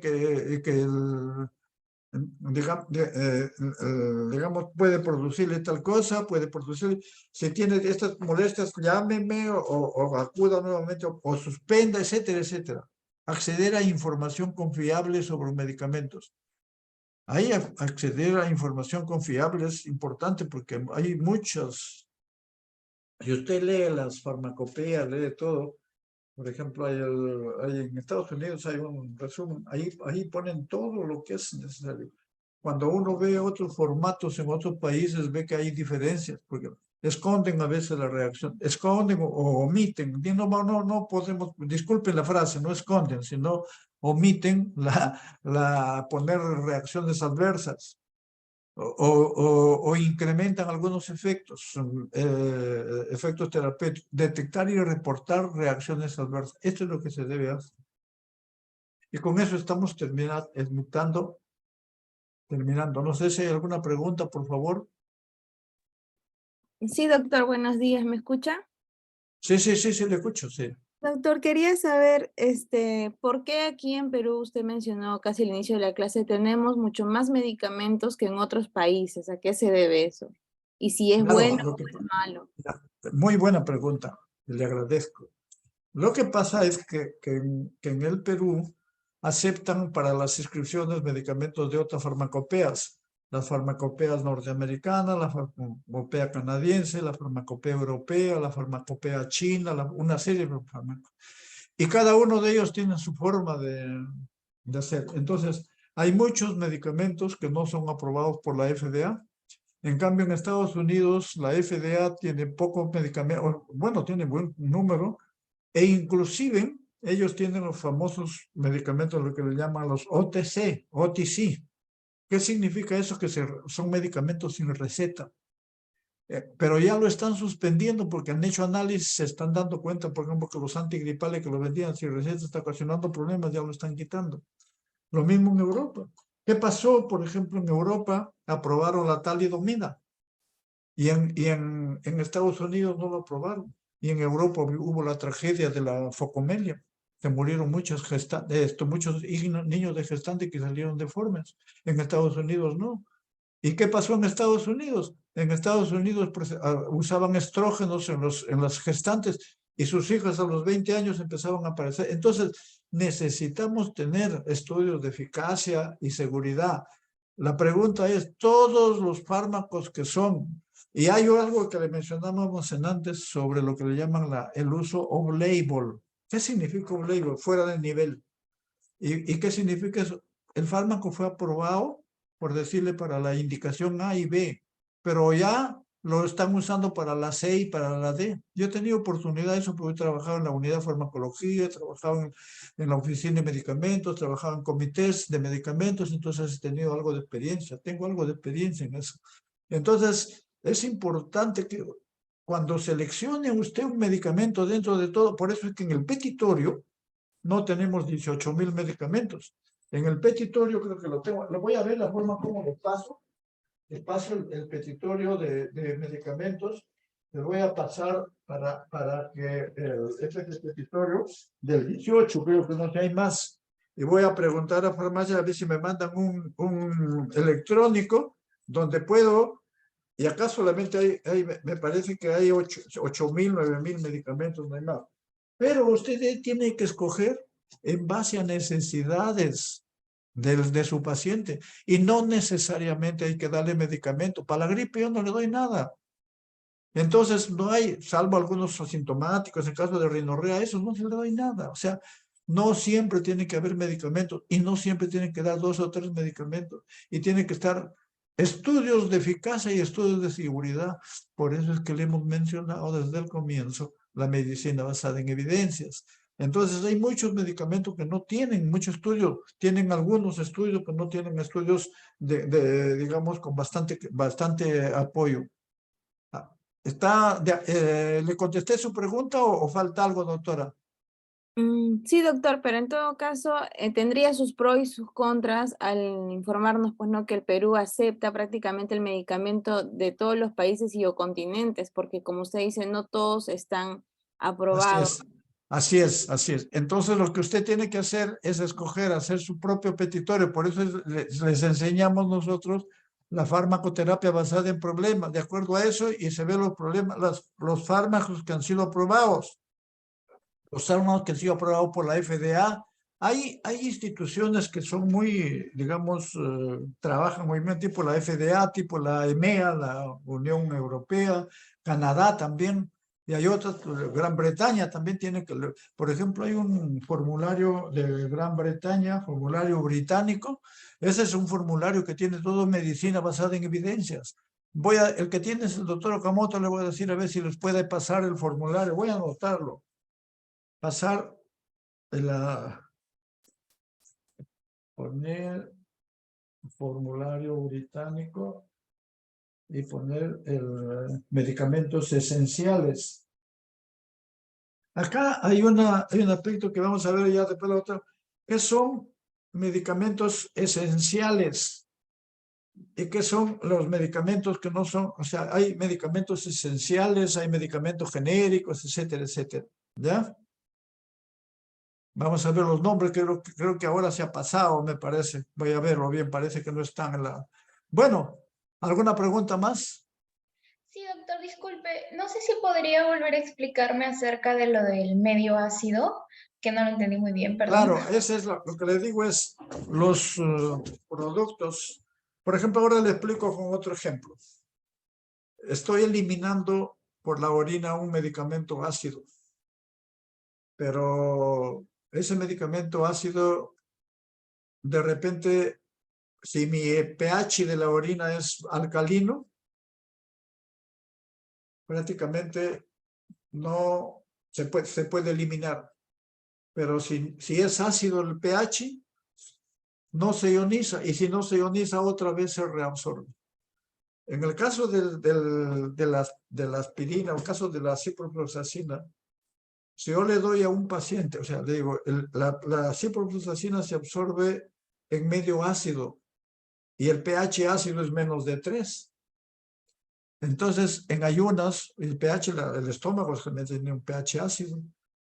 Como llega el medicamento ácido y el pH es ácido, no se ioniza y si no se ioniza, se absorbe a nivel intestinal, a nivel gástrico y a nivel intestinal. Entonces, pero si yo le doy un alcalino para que no haya dolor, le doy un antiácido, prácticamente el pH ya no es ácido, sino neutro. Ya no ahí se ioniza, y si se ioniza, ya no se absorbe. ¿Se da cuenta? Entonces, esa es la idea. Esa es la parte práctica. Ustedes lo van a volver a hacer en la práctica, pero quería explicarles con ejemplos. ¿Alguna Doctor, pregunta más? sí, doctor, disculpe, pero entonces si se está ionizando no se va a absorber y por ende no va a hacer efecto el medicamento. Así es, así es. O la concentración que llega Claro. no va a ser la adecuada.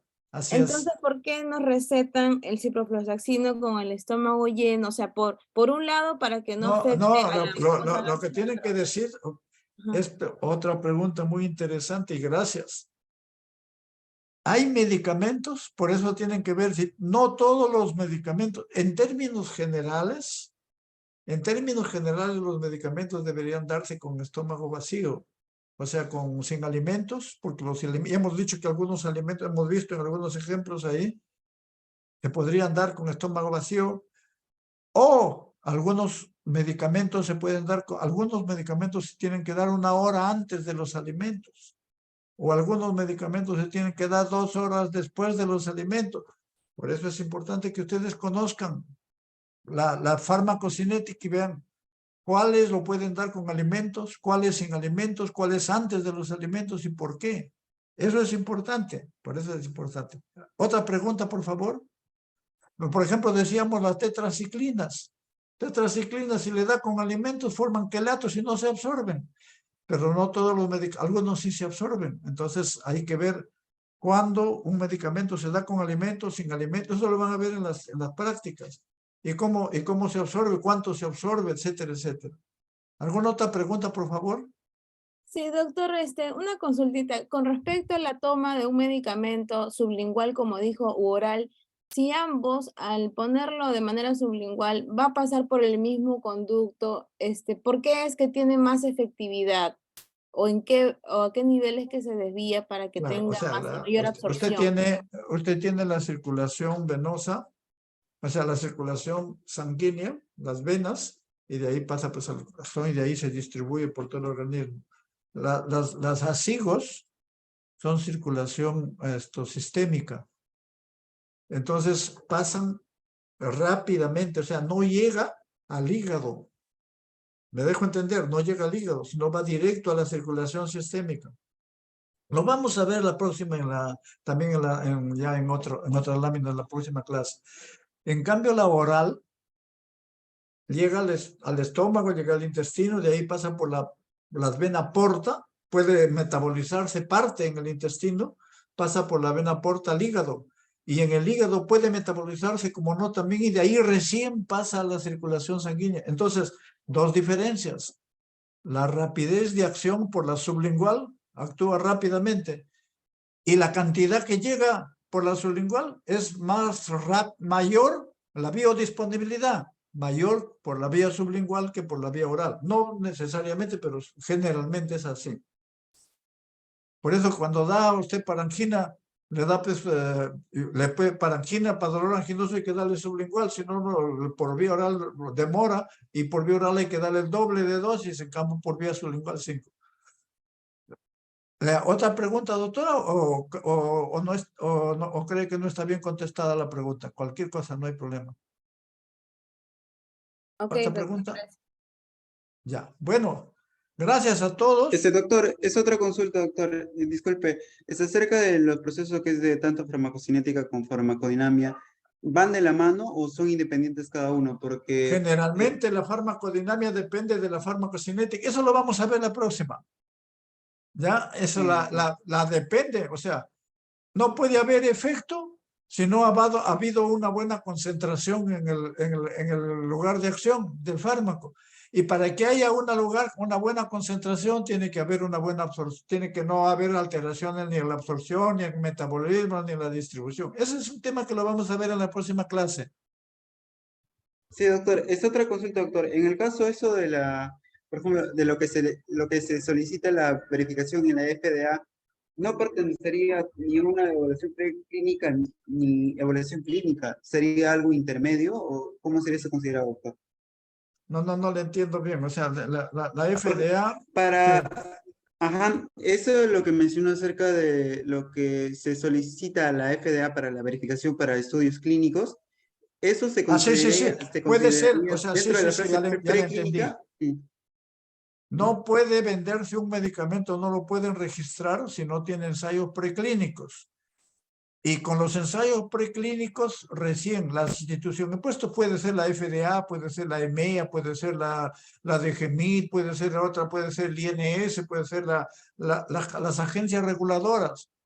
Lo evalúan y ven si pueden o no, o pueden hacer estudios preclínicos ya. No todos pasan. Algunos pasan, otros no. Y una vez que pasan al estudio clínico también, al final evalúan los estudios clínicos. Y una vez que evalúan los estudios clínicos, ahí dicen ya lo pueden vender, comercializar, pero solo para estas indicaciones, no para otras. ¿Ya? ¿Alguna otra pregunta, por favor? Doctor, Les sí, agradezco sus preguntas y siempre háganmelo, por favor, porque es importante, importantísimo es eso. ¿Otra pregunta? doctor, es una consulta. Hay, por ejemplo, el caso de los medicamentos que mencionó que tienen una patente de protección, que serían los innovadores en todo caso. Claro. Eso, una vez que vence su patente, ya llegan a perder su nombre como tal, o sea, dejan Claro, de no, puede producirse o persistir. Eso lo vamos a ver también en la próxima clase, pero ¿sabe qué? Cuando pierden su patente, ya aparecen los genéricos, que son los que se llaman multiuso también. O sea, se llaman estos genéricos que tienen la misma estructura. Lo que pasa es que varía a veces como dicen la receta de la abuela, a veces le ponen más dulce, menos dulce, etcétera. Pero los genéricos o innovadores no desaparecen. Lo que pasa es que ya nadie los compra porque sus precios son menores. Y empieza una lucha ya entre los originales. Tal es así en la farmacia. Cuando usted va a la farmacia, le dice, ¿qué quiere? ¿Genérico o el de marca? Y ahí le engañan. Eso lo vamos a ver mejor la próxima clase, porque le dicen, el de marca. El de marca no necesariamente es innovador. Es un genérico con nombre de marca. ¿Ya? Eso lo vamos a ver luego. Sí, doctor. Otra consulta, doctor. Había mencionado, por ejemplo, en los parámetros que son administración, distribución, metabolismo y excreción. Pero eso en comparación a los procesos, doctor, ¿cuál sería la diferencia en ese caso? Claro, los parámetros sirven para medir los procesos. O sea, por ejemplo, yo sé que el fármaco se elimina por riñón, pero sé que y también tengo que saber que se elimina por riñón, pero como proceso, como activo. Y si se elimina como activo, ¿y qué pasa? Entonces, el parámetro es cuál es el clearance. Si se elimina, ¿qué porcentaje se elimina por riñón? Si se elimina más del 60%, yo tengo que hacerle ajustes de acuerdo a la depuración de creatinina. Para eso me sirven. Eso lo vamos a ver porque es la próxima clase de farmacocinética justo. ¿Ya? Sí, doctor, en este caso el parámetro sería lo que es el clearance y el proceso sería la excreción. La filtración, el proceso, la eliminación renal, el proceso filtración, secreción tubular y eliminación, excreción. ¿Ya? Doctor, ahí una cosa, porque en la PPT dice que los parámetros son administración, distribución, metabolismo y excreción. ¿No sería al revés? No, son los procesos. Al final, a veces lo confunden, pero vamos a verlo. Eso lo vamos a ver la próxima semana. ¿Ya? Sí, ¿Alguna doctor, otra pregunta, una por consulta, favor? una final, doctor, acerca de la circulación sistémica, doctor, eso me Claro. quedé con dudas. También lo vamos a ver. Lo que pasa es que el fármaco llega por vía oral y llega al intestino, y del intestino pasa por la circulación portal, y de la circulación portal llega al hígado, y del hígado ya pasa a la circulación sistémica y ahí se distribuye por todo el organismo. En cambio el fármaco que van por vía sublingual o por vía endovenosa ya van directamente a la circulación sistémica. ya no tienen fenómeno de primer paso, a eso me refiero. Y algunos fármacos, por ejemplo, los parches van de frente a circulación sistémica, en cambio los tópicos no. Sí, doctor Jair. Sí, doctor, justamente soy yo. Doctor, entonces circulación sistémica ya se refiere que ya se está repartiendo en los diferentes órganos, ¿verdad, Claro, y doctor? ahí se va a distribuir a los diferentes órganos, así es, así es. En el caso Bueno, de lo que se ha hecho por inhalación, por ejemplo, para los claro, eso broncodilatadores, también lo vamos a ver, por inhalación llega mayormente a los pulmones y poco, pero también llega a la circulación sistémica porque parte, cuando usted inhala, parte se va a veces al intestino y de ahí se absorbe, o sea, también puede, o sea, no está exento de reacciones adversas, podrían tener. La ventaja es ah, ya, cuando son la tópica y la ventaja de las inhalatorias y también de las de las locales, por ejemplo, infiltración de corticoides en las articulaciones, etcétera, etcétera. Bueno, creo que ya nos hemos pasado el sí, muchas tiempo. gracias. Gracias a todos ustedes por sus preguntas. Ahí Doctor, tienen, disculpe, solo para podríamos concluir con decir que la farmacodinamia es la respuesta de nuestro organismo ante los fármacos o medicamentos y la farmacocinética es el actuar del fármaco, cómo se desarrolla según la dosis que le damos y todo lo que nos explicó. algunos lo definen de esta forma. Ese es la farmacocinética es lo que le hace el fármaco al organismo. O al contrario, lo que hace el organismo al fármaco. Y la farmacodinámica es lo que hace el fármaco al organismo. Lo que hace el Entonces, fármaco. claro, eso es lo que hay. Pero lógicamente, como vamos a ver en la próxima clase, es importante las concentraciones que lleguen. Las dos dependen. Y bueno, vamos a ver creo con más detenimiento la próxima semana. Algunas preguntas que han planteado las vamos a volver a ver la próxima semana. Bueno, muchas gracias. Gracias a todos. No sé, ¿alguna pregunta con relación al curso o algo? ¿Nada? Bueno, si no hay, vamos a...